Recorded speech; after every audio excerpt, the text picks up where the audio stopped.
I'm going to give y'all a minute to get on here. Because I think, what I got to say right now is pretty important. And it's a serious issue.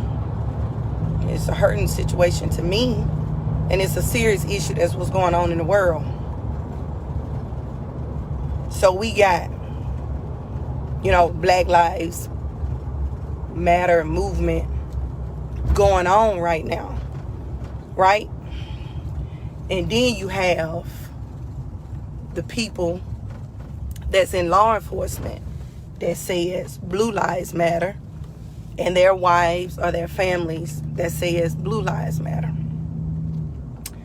Okay, so I'm just going to tell y'all what happened to me this morning on the way to work in this uniform. This is a federal uniform. So I'm driving down 65 North, traveling to Huntsville. And I see Blount County. I know where they sit every day. I see the officer with the radar gun. My front two windows are down. Each morning to work, I listen to my inspirational music on Pandora because it's a dangerous road. I travel 1,000 miles a week. So my windows are down. I'm just in my spiritual mood. I see him with the gun, radar gun. I knew that I was going to get stopped. Wasn't speeding. Wasn't doing anything. I knew I was going to get stopped because I'm used to being stopped because of my vehicle and because I'm black. Now, this is someone that's been in law enforcement for 15 years. So, I go ahead and get over in the center lane because I know I'm going to be the one that, I see him come out, I know I'm going to be the one that stopped. See him, get behind me, he turns on his lights, and I make a phone call, get my girlfriend on FaceTime so she can see this and hear. He comes up to my window and he sees my uniform, but I will say, I asked him immediately, and you all have the right to know why you are being stopped, because when I was trained back in 2005 as an officer, deputy, a law enforcement officer, approach your window, they are supposed to give their name. I am officer such and such. I am deputy such and such. And the reason that I stopped you today. Well, he come up to my window real aggressive like, and I asked him, I said, why did you pull me over? I have that right to know. Because I know that I wasn't speeding. I know that I wasn't swerving. I wasn't doing anything. And I know that he was running radar. So if you're running radar and you're stopping me, you're insinuating that I was speeding. But anyway. So he tells me, well, you were following too close. And I said, following too close. And you had your phone. You were on your phone. I said, I wasn't on my phone. I said, I was listening to my gospel music. So then he says, oh, hey, yeah, she works for customs. And then he turns on his mic. He said, oh, yeah, because I can feel a complaint coming. So now me working for customs had nothing to do with the stop. That was just him being intimidated by my position. Okay. It was him being intimidated. Young white officer. So then he's kind of mouthing me, and me being who I am. And those of you that know who I am and how I am, you're not going to disrespect me. Period. I told him, either you're going to write me a ticket or you're not. And he told me, I sure am. Okay, fine. The other officer comes to the window. Do you have driver's license? Well, what kind of question is that? I mean, I am sitting here in a federal uniform. You would think that assume that I have a license, right? I hand him my license. And then he says, well, I need the registration. Now, for those that do not know, when you register your tag, you have to have insurance, right, in this state. And it is linked, because the system's a lot better when I was a deputy at Jefferson County, okay? They can see your insurance. Well, I said, sir, y'all can pull that up, right?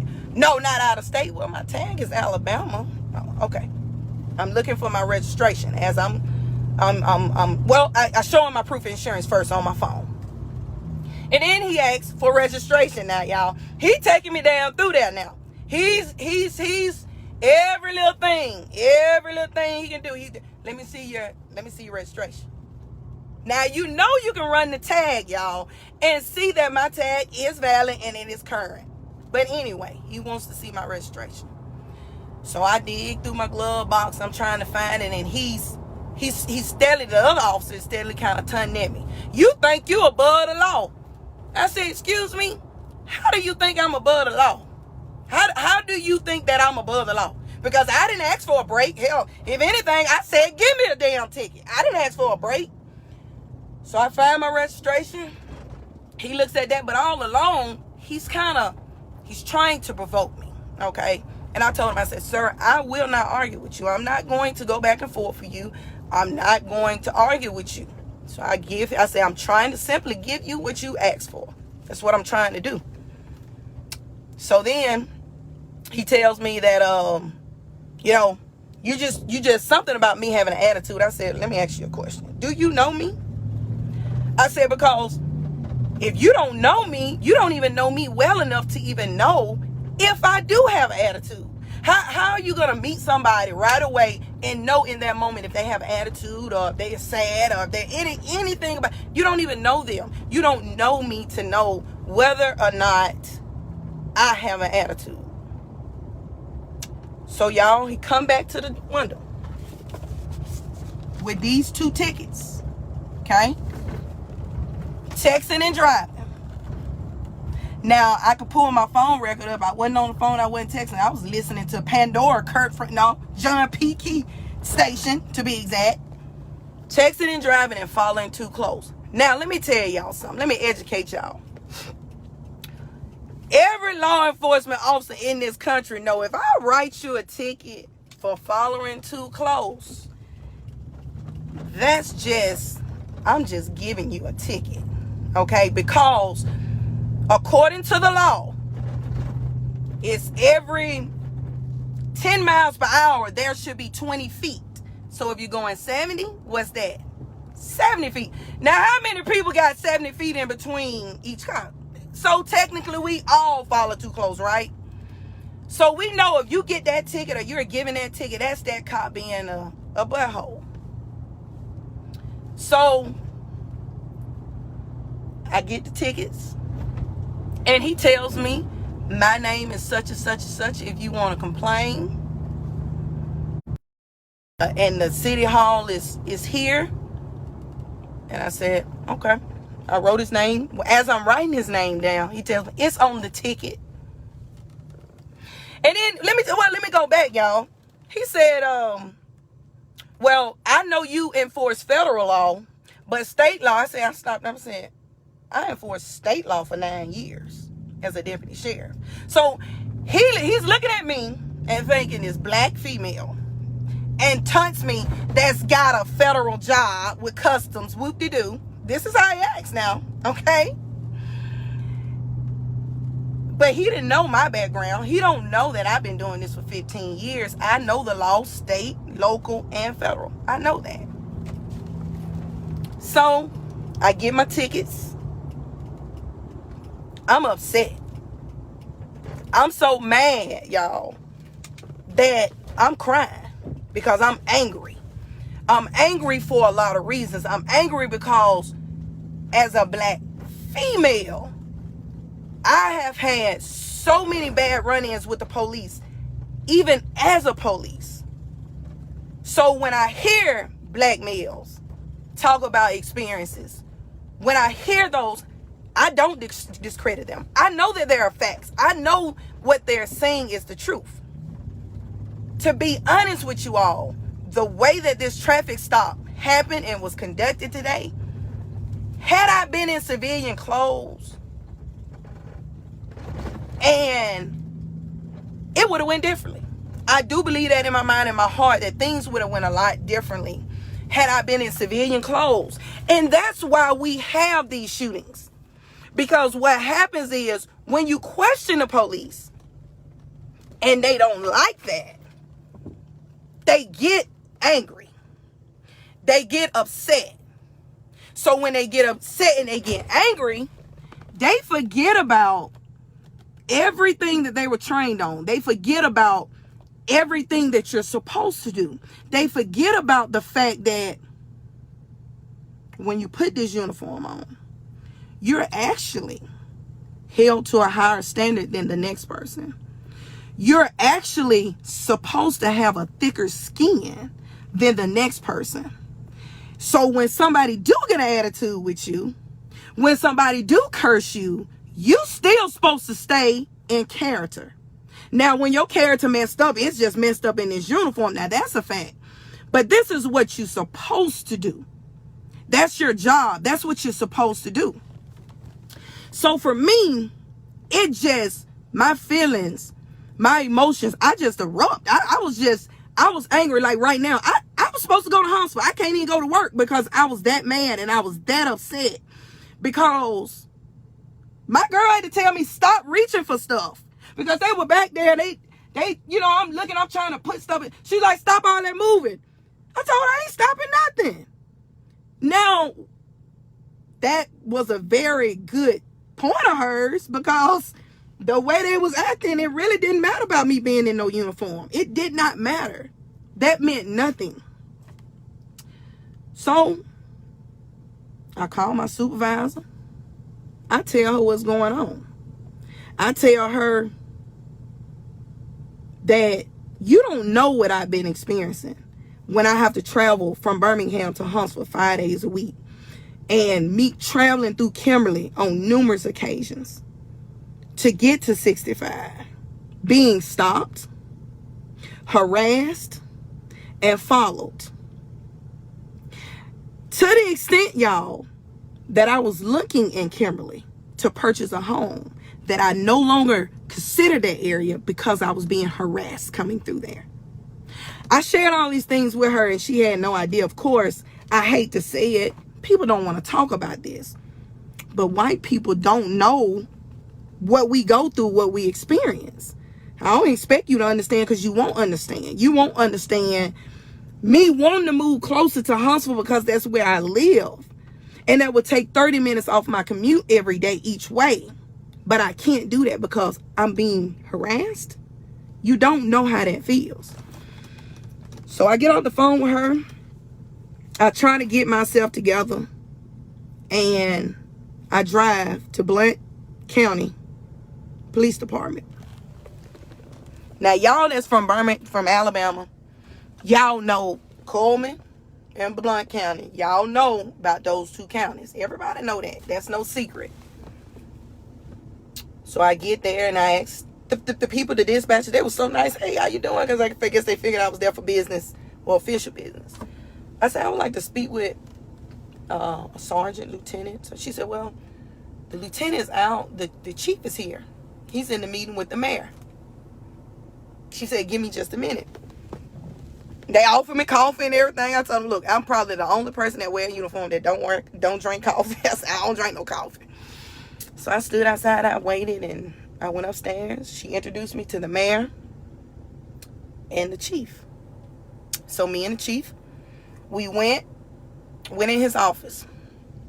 And we talked a good 30 to 45 minutes.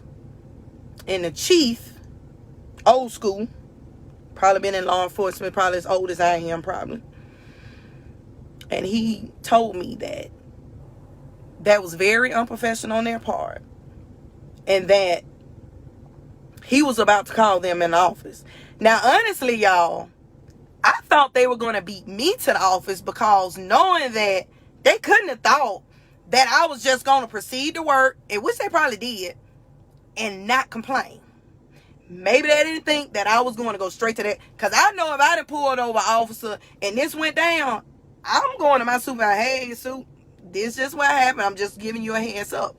But no, they didn't. So we talked and he told me, he said, first of all, I'm old school.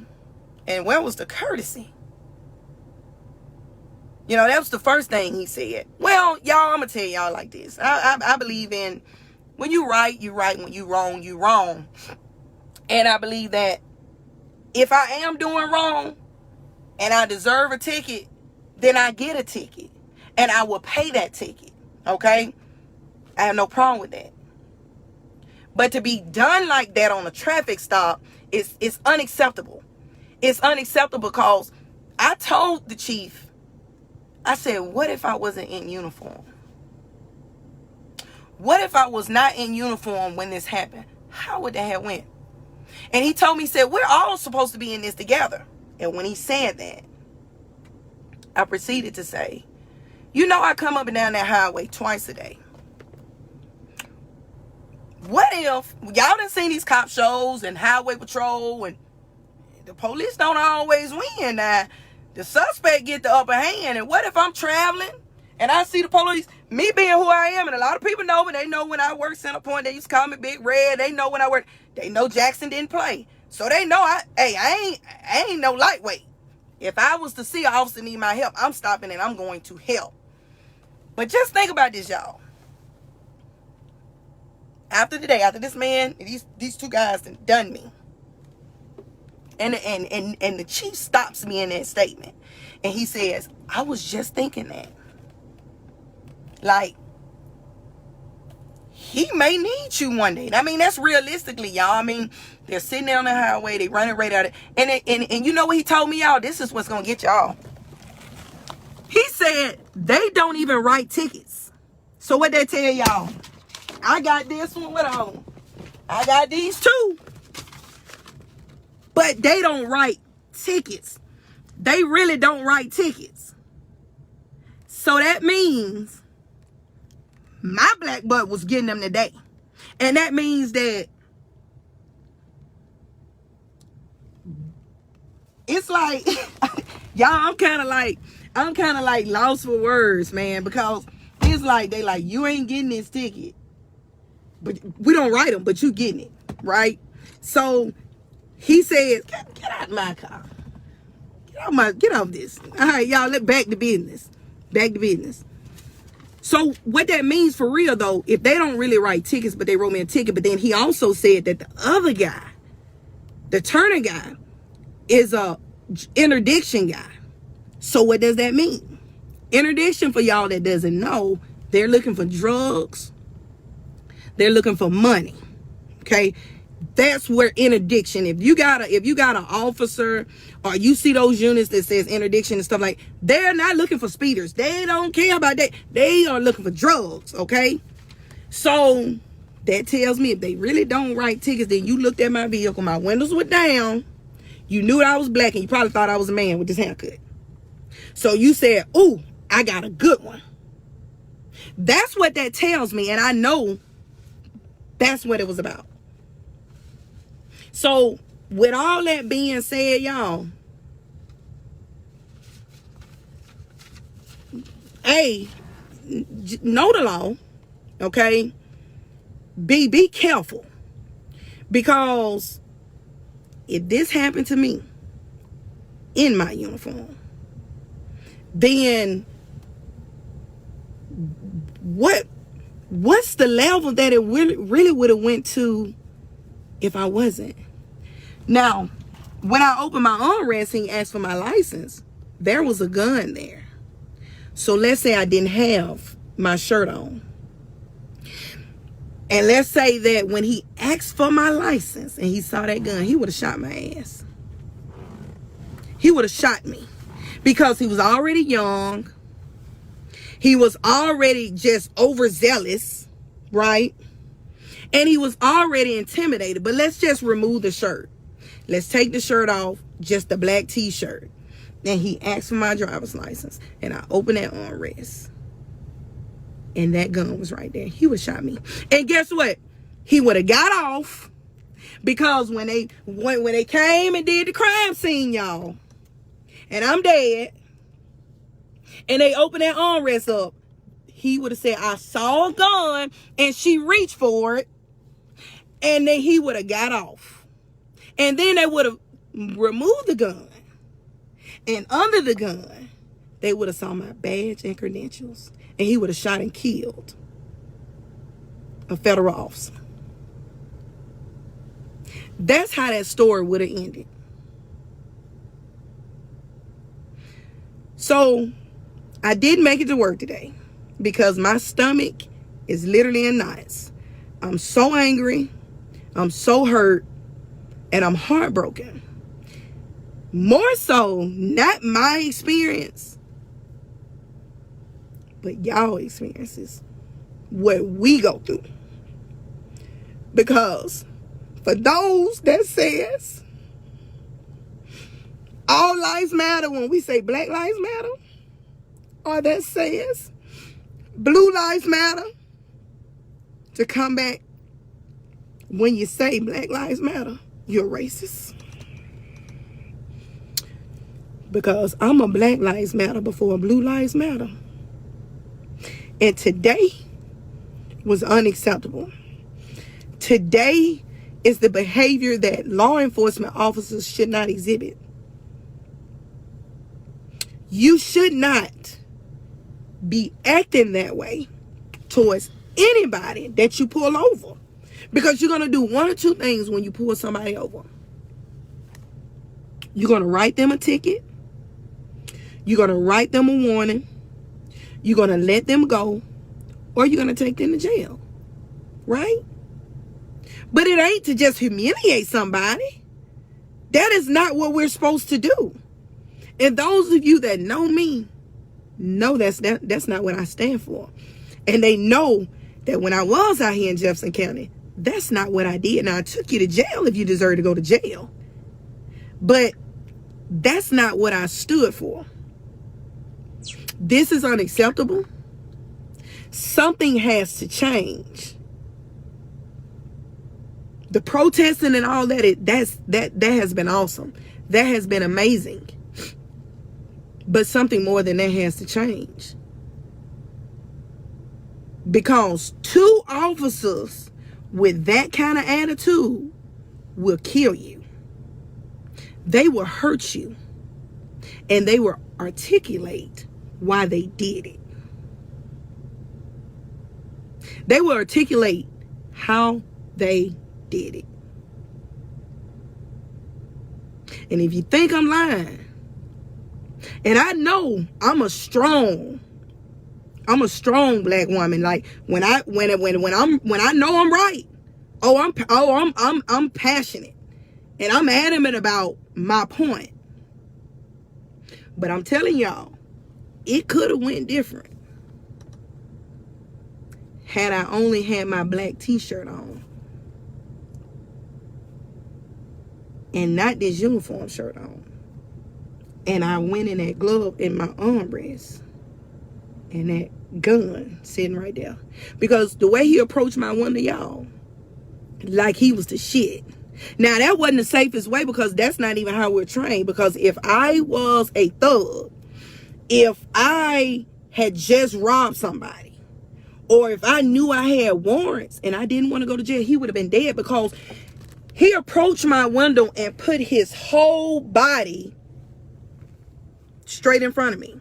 You don't approach the window like that. You're supposed to be behind that door in a safe manner, looking this way. You don't know who you're approaching. But he was so ready. So when you're dealing with an officer that's so ready, those are the ones that would kill you. And I believe today they would have shot me. I may not have died, but he would have shot me. Had I didn't have his shirt on and I opened his armrest, because I don't know it. This sad too, y'all. Being the police, I don't reach for my license until the officer gets to the window. I don't reach for nothing until the officer gets to the window. So had I reached with him in that window, he would have shot me and thought nothing of it. And then the plot and the moral of the story would have twisted. Blount County Police Department shot and killed a federal officer with no warrants, no criminal record, no nothing. So that's something to think about. Y'all be careful out there. Be careful out there. Know your rights, okay? But this is why people get killed, because you question the police. You question them, even though you're right. But they don't like to be questioned, because they think, I'm the police. You're nothing to me. I'm the big bad wolf, and that's not the way it's supposed to be. I just wanted to share this with y'all because this is serious. It's serious, and it's an issue in this country. And this is the start, if you want to really break it down, this is the start of why the movement is what it is. Because officers do not know how to conduct themselves. So we need to get back and down to the basics. And we need to weed through these kind of officers. They need to be off the force. Some training needs to be done. And if you can't get it, you got to go. Because if this is the way you're going to treat people, you do not need to carry a gun and a badge. Because had I really, really turned up, ain't no telling what would have happened. I guess it would have been me against them. But I turned up enough that he didn't like coming from a black female. And I told him, either you're going to write me a ticket or you're not. Because I'm not a child. You're not going to chastise me. You're not going to try to talk at me. Not this one. So either go back there and write the tickets or not. And I got two. Okay? And the chief said that he would handle it. If I wanted to make the written complaint, I would come back and speak with the lieutenant when he gets back on vacation. But I'm going to be all right, y'all. But y'all make sure y'all okay. Y'all make sure y'all okay. And y'all can always hit me up. You got a question, I'm always here when it comes to this law stuff. Because I know a lot of people really don't know the law. But it's all good. It's all good.